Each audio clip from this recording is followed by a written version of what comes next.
ನಾವು ಅಧಿಕಾರಕ್ಕೆ ಬಂದು 1 ವರ್ಷ ಆಯ್ತು. ಮಾನ್ಯ ಗೌರವಾನ್ವಿತ ಪ್ರಧಾನಿಗಳು 10 ವರ್ಷದಿಂದ ಕೇಂದ್ರದಲ್ಲಿದ್ದಾರೆ.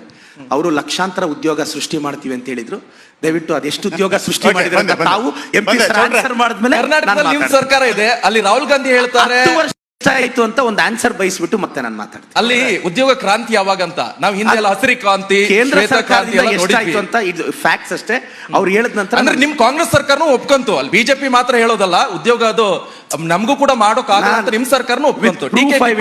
ಸ್ಟ್ಯಾಟಿಸ್ಟಿಕ್ಸ್ ಬಿಜೆಪಿ ದೂರೋದಲ್ಲ, ಹಂಗಾದ್ರೆ ಮೋದಿ ದೂರೋದಿಲ್ಲ. ಇಲ್ಲ ಸರ್, ನಾನು ಇವತ್ತು ಹೇಳ್ತೀನಿ, ಈ ದೇಶದ ಪ್ರಧಾನಿಗಳ ಬಗ್ಗೆ ನಾನು ಗೌರವ ಇದೆ, ಯಾವತ್ತು ನಾನು ಅವ್ರ ಬಗ್ಗೆ ಮಾತಾಡಿಲ್ಲ. ಅಲ್ಲ, ಅವರೊಂದು ಸಣ್ಣ ಉದ್ಯೋಗ ಕೊಟ್ಟಿದ್ರು, ಯಾವ್ದು ವಡಪಾವ್ ಮಾರೋದು, ಶೂ ಪಾಲಿಶ್ ಹಂಗಿಂದೆಲ್ಲ ಹೇಳಿದ್ರು. ಒಂದು ಸಣ್ಣ ರಾಜ್ಯ ಹಾಕೊಂಡು ಒಂದು ದೊಡ್ಡ ಬಿಸ್ನೆಸ್ ಇದು ಮಾಡ್ತಿದೆ, ಎಷ್ಟು ಬೇರೆ ಬೇರೆ ರಾಜ್ಯಗಳಿಂದೆಲ್ಲ ನಮ್ಮಲ್ಲೇ ಒಂದು ಕ್ರಿಯೇಟ್ ಮಾಡ್ತಾ ಇದೆ ಕಂಪನಿ. ಅಲ್ಲಿ ಮೂಲಭೂತ ಸೌಕರ್ಯನೇ ಕೊಡ್ತಾ ಇಲ್ಲ ಅಂತ ಹೇಳಿ ಬೇರೆ ರಾಜ್ಯಗಳಿಗೆಲ್ಲ ಹೋಗ್ತಾ ಇದ್ದಾರೆ, ಆಂಧ್ರ ಪ್ರದೇಶ, ತಮಿಳುನಾಡು. ಆಬ್ವಿಯಸ್ಲಿ ಒಂದು ಏರ್ಪೋರ್ಟ್ ಕೂಡ ಬೆಂಗಳೂರಲ್ಲಿ ಆಗ್ಬೇಕಾಗಿರುವಂತದ್ದು ಹೊಸೂರಲ್ಲಿ ಅವರು ಓಪನ್ ಮಾಡೋಕೆ ಟ್ರೈ ಮಾಡ್ತಾ ಇದ್ದಾರೆ. ಇದಕ್ಕೆ ಯಾಕೆ ಆಗ್ತಾ ಇದೆ? ನಮ್ಮ ರಾಜ್ಯದಲ್ಲಿ ಅಷ್ಟೊಂದು ಕೊರತೆ ಆಗ್ತಿದ್ಯಾ? ಇಲ್ಲ ನೋಡಿ, ಒಂದು ಏನಾಗ್ತಿದೆ ಸರ್, ನಮ್ಮಲ್ಲಿ ನ್ಯಾಷನಲ್ ಪಾಲಿಸೀಸು ಸ್ಟೇಟ್ ಪಾಲಿಸೀಸು ತುಂಬಾ ಚೇಂಜ್ ಆಗಬೇಕು. ಒಂದು ಹೇಳ್ತೀನಿ, ನನ್ನ ತಾಲೂಕಲ್ಲಿ ಡಿಸ್ಟಿಕ್ ಹಾಸ್ಪಿಟ್ಲ್ ಇದೆ, ದಿನಕ್ಕೆ 1200 ಜನ ಪೇಷಂಟ್ಸ್ ಬರ್ತಾರೆ. ಅದ್ರಲ್ಲಿ 1100 ಜನ ಆಂಧ್ರ ಪ್ರದೇಶವರೇ ಬರ್ತಾರೆ.